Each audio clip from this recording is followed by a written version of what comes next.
Hello dear students, आज की इस वीडियो में डिस्कस करेंगे क्लास 11th का हिंदी कोर सीबीएसई 2021-22 का सिलेबस। जी हाँ, हिंदी कोर जिसे आप हिंदी आधार के नाम से भी जानते हो, तो आपके पास हिंदी कोर है। यानी कि 11th क्लास में मिली है आपको हिंदी कोर। देखिएगा, अक्सर ऐसा होता है जिन स्टूडेंटों के पास इंग्लिश सिलेक्टिव होती है तो उनको अक्सर जो है हिंदी कोर मिलती है।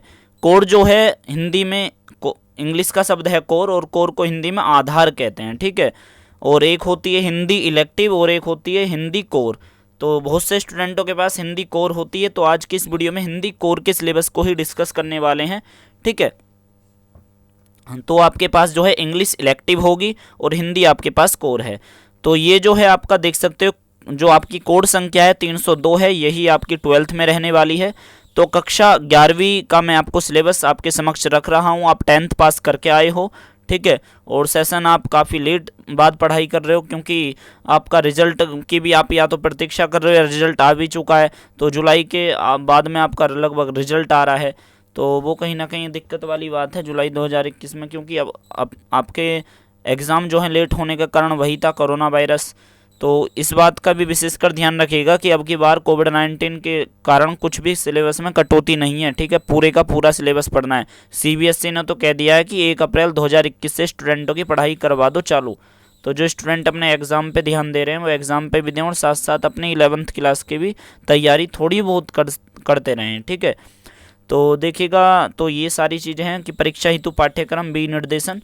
तो देखिएगा, स्टार्ट करने से पहले मैं एक चीज़ और आपको बता दूं, क्लास 11th के जो हिंदी कोर के स्टूडेंट हैं, कि भाई ऐसा होता है हिंदी में ना, आपका लेखन भी होता है तो अपठित गद्यांश भी होता है, व्याकरण भी होता है, तो आपका पाठ्य पुस्तक आधारित क्वेश्चन भी होते हैं।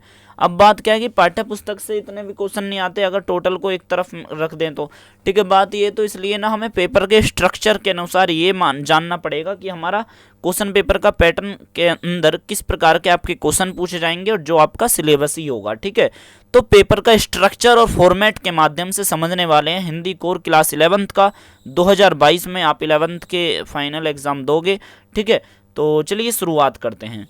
तो देखिएगा, यहाँ पर आप देख सकते हो अंक भी दे रखे हैं और टाइम आपको 3 घंटे का मिलेगा परीक्षा करने के लिए। ऐसे 1 हो चाहे ऐसे 2 हो, फॉर्मेट आपका यही रहने वाला है एग्ज़ाम का, ठीक है। तो अपठित अंश जो है आपका आता है सेक्शन, पूरा जो पेपर आपके 2 सेक्शनों में बटा हुआ है, सेक्शन ए और सेक्शन बी। तो सेक्शन ए के अंदर सबसे पहला जो पार्ट है वो अपठित अंश का है। इसके अंदर पहला जो है उसमें भी 2 हैं हमारे, अपठित गद्यांश और अपठित काव्यांश। तो अपठित गद्यांश जो होता है वो होता है जो आपने पहले नहीं पढ़ा होता है किताबों के अंदर, वो एक अचानक से एक नया टॉपिक डाल दिया जाता है आपके पेपर के अंदर, जो जैसे कि कोविड-19 महामारी के ऊपर आ जाएगा, ठीक है, घरेलू हिंसा के ऊपर आ जाएगा, तो वगैरह वगैरह बहुत सारे टॉपिक हैं। तो अपठित गद्यांश मतलब कि जो किताबों में शामिल नहीं होता है, तो वो एकदम नया टॉपिक होता है और आपके उसमें पूरा पैसेज रहता है, जिसे आप इंग्लिश में अनसीन पैसेज कहते हो, ठीक है। उसमें से ही आपको आंसर पढ़ने होते हैं, मतलब कि क्वेश्चन उसे पूरे आर्टिकल को पढ़ो, जितने भी शब्दों में लिखा हुआ वो 200-250 शब्दों में, उसको पढ़ने के बाद जब आप पढ़ लोगे तो जहाँ क्वेश्चन पूछे गए हैं तो बहुत से क्वेश्चनों का जवाब आप अपने आप मन से ही दे दोगे, लेकिन बहुत सारे क्वेश्चनों का उसका जवाब जब ही दोगे जब उस गद्यांश को आप पढ़ लोगे, ठीक है।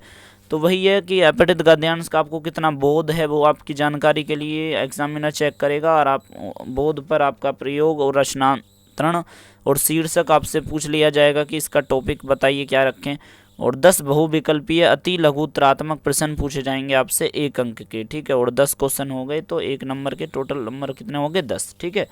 तो इसी प्रकार से अपठित काव्यांश आएगा, और ये भी इसी तरह से होगा कि इसमें जो है आपका 5 बहुविकल्पीय और अति लघुतरात्मक क्वेश्चन होंगे। प्रश्न 1 अंक का होगा, ठीक है, और 5 क्वेश्चन होंगे, और इस प्रकार से 15 नंबर का पूरा अपठित अंश आ जाता है, ठीक है। 10 नंबर का अपठित गद्यांश और 5 नंबर का अपठित काव्यांश। बात करेंगे कार्यालय हिंदी और रचनात्मक लेखन, अभिव्यक्ति और माध्यम पुस्तक के आधार पे। देखिएगा, मैं इस चीज़ का भी आपको बता दूं, पूरा जो सेक्शन ए है, यानी कि जो 40 नंबर का शुरू का पेपर है ना, उसमें सारे MCQ आएंगे, ठीक है। मोटा मोटी आप ऐसे भी ध्यान रख सकते हो।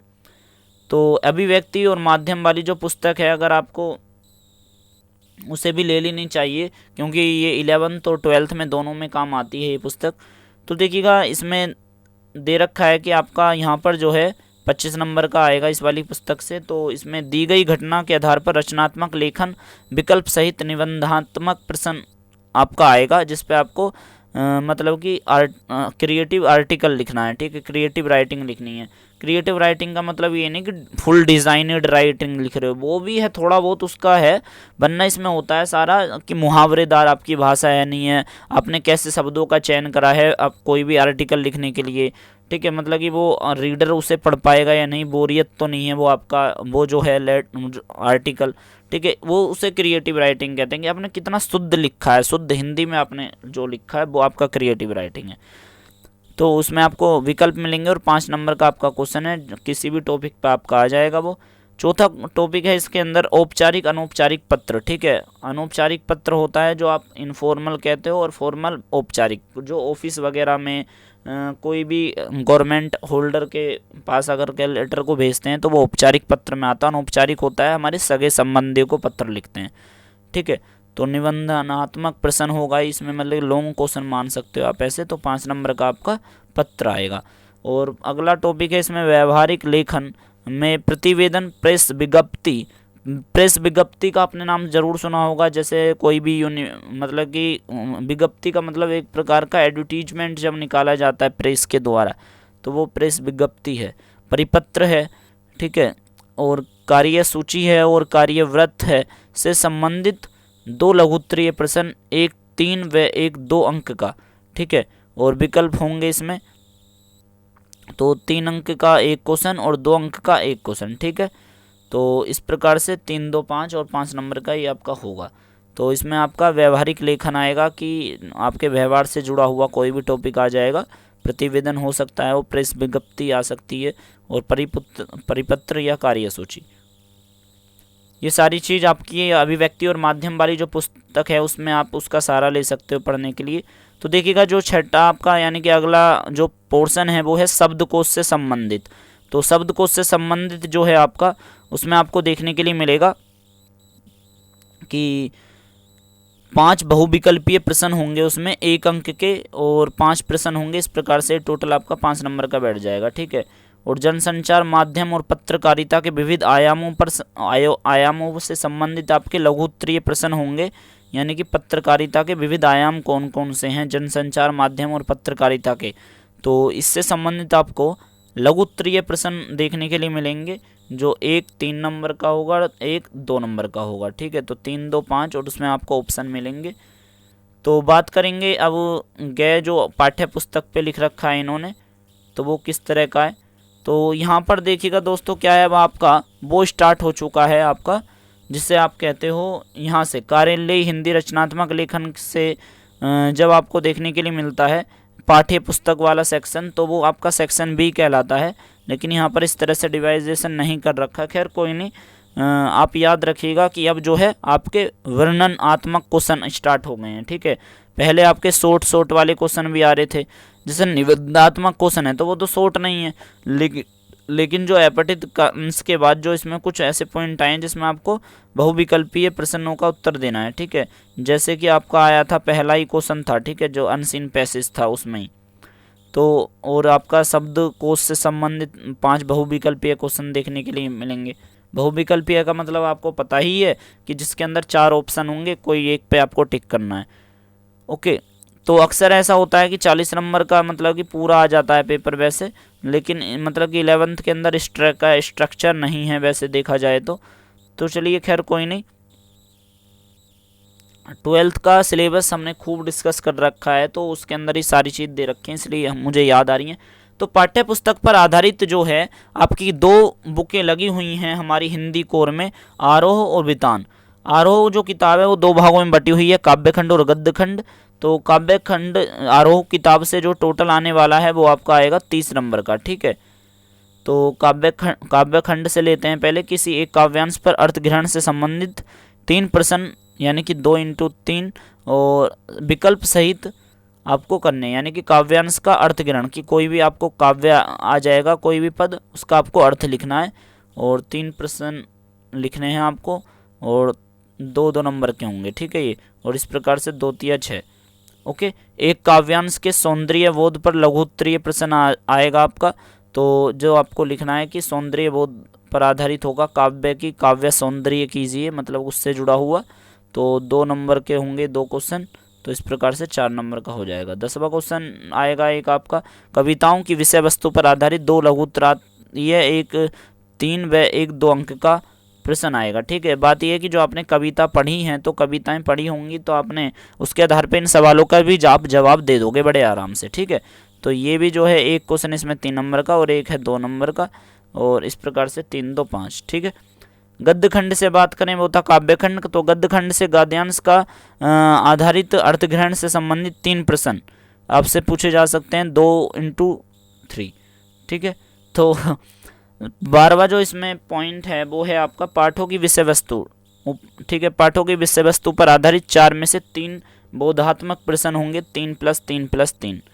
ठीक है, तो ये है 4 में से कोई 3 आपको चॉइस मिलेगी। बितान वाली जो पुस्तक है काफ़ी पतली है, और इसमें से भी आपका 10 नंबर का आ रहा है टोटल। ठीक है, तो इसमें भी 10 नंबर का है। तो देखिएगा, मैं आपको बता दूं, पाठों की विषय वस्तु पर आधारित 4 लघु उत्तरीय 2-3 अंकों के व 2 अंकों के प्रश्न। ठीक है, तो इसमें 3 अंकों के 2 प्रश्न और 2 अंक के 2 जो हमारे मार्क्स हैं वो आपको मिलने वाले हैं टोटल। तो जो हमारे क्वेश्चन हैं वो 2 होंगे और 2 नंबर के होंगे, और देखा जाए तो 2 दूनी 4 और 3 दूनी 6। ठीक है, इस प्रकार से 10 नंबर का बन जाएगा आपका बितान जो पुस्तक है। ठीक है, वो आपके चैप्टर पर ही आधारित आएगा। और बात करेंगे अब प्रोजेक्ट वर्क की, तो देखिएगा 80 नंबर का आपका पेपर हो गया है अब। ठीक है, अगर आप इसे गिनने बैठोगे तो आपका 80 बैठेगा, 20 आपका हो गया ये पुस्तक से। ठीक है, टोटल वो इसमें आरोह वाली किताब का 40 नंबर का है। ठीक है, पूरी, और इसके अंदर जो है पाठ्य पुस्तक में वो बितान भी शामिल है। और आपका कार्यालय हिंदी वाला जो पोर्शन है रचनात्मक लेखन, उसमें आपको 25 मार्क्स मिलेंगे। ठीक, और जो अपठित अंश है उसमें 15। तो आप देखिएगा यहाँ पर हिसाब लगा के 25 और आपका 15 कितने हो गए हमारे जी।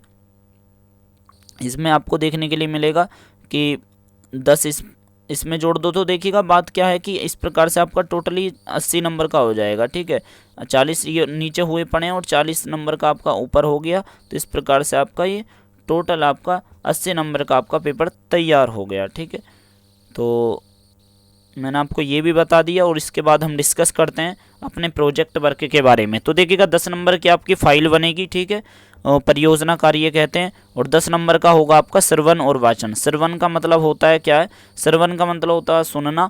तो टीचर मतलब कि पूरी साल जब पढ़ा देते हैं आपको, तो किस तरह की आपकी क्लास में एक्टिविटी रहती है, किस तरह से आप सुनाते हो टीचरों को, जो भी कुछ चीज़ सुनते हो, रीडिंग करते हो, हिंदी किस तरह से आती है आपको, नहीं आती तो क्या कहाँ दिक्कत होती है, वो सारी चीज़ श्रवण के अंदर आ जाती है। वाचन का मतलब होता है बोलना। ठीक है, कि कोई टॉपिक पर आप कितने बोलते हो, कोई आपका वार्तालाप किस प्रकार का है टीचर्स के साथ, बच्चों के साथ हिंदी के अंदर। ठीक है, और आपका कम्युनिकेशन मतलब कि किस प्रकार का है, इसके अंदर वाचन के अंदर सारी चीज़ें वो आ जाती हैं। कि आपने कोई अगर कविता पोइट्री कंपटीशन हुआ है, कविता प्रतियोगिता आपके स्कूल में, तो आपने उसमें भाग लिया है, तो आपकी क्या पोजीशन रही, ठीक है, अच्छी रही है, तो बहुत ही अच्छे नंबर मिल जाते हैं, कोई दिक्कत वाली बात नहीं है। तो श्रवण और वाचन यही होता है कि वाचन का मतलब होता है आपका बताना, ये श्रवण का मतलब होता है सुनना। ठीक है, तो इस प्रकार से 10 नंबर आपके, 5 नंबर का श्रवण, 5 नंबर का आपका वाचन, और 10 नंबर का आपका प्रोजेक्ट वर्क, टोटल हो गया 20 नंबर, और 80 नंबर का आपका फाइनल एग्जाम आएगा 11th का। ओके, और इस प्रकार से टोटल ग्रांड टोटल हो जाएगा आपका 100। तो बात करें, आपकी 3 बुक लगी हुई हैं, आरोह, वितान और अभिव्यक्ति और माध्यम। और हाँ, एक चीज़ और, अगर आप सैम्पल क्वेश्चन पेपर खरीदना चाहते हो मेरे अकॉर्डिंग, तो आप जो है वीडियो का डिस्क्रिप्शन में सैम्पल पेपर खरीदने का लिंक मिल जाएगा। अमेज़ॉन के जो हमारे वो हैं, वो आपके घर पे ही आके आपको सैम्पल क्वेश्चन पेपर प्रोवाइड करा देंगे। ठीक है, तो अभी ये आपका हो गया। तो यही था पूरा सिलेबस जो मैंने आपके समक्ष आज रखा। आई होप कि आपको ये वीडियो पसंद आई होगी। हिंदी से जुड़ी हुई काफ़ी वीडियो इस चैनल पर आपको मिलती रहेंगी। कहना चाहूँगा, इस चैनल को अगर आपने सब्सक्राइब नहीं करा तो बौद्धिक मतलब कि आपने शिक्षा से अपना कहीं ना कहीं नाता सा ही ख़त्म कर रखा है। तो इस चैनल को ज़रूर सब्सक्राइब कर लेना, क्योंकि इसमें आपका काफ़ी विकास होगा, आपकी हिंदी काफ़ी समृद्ध हो सकती है।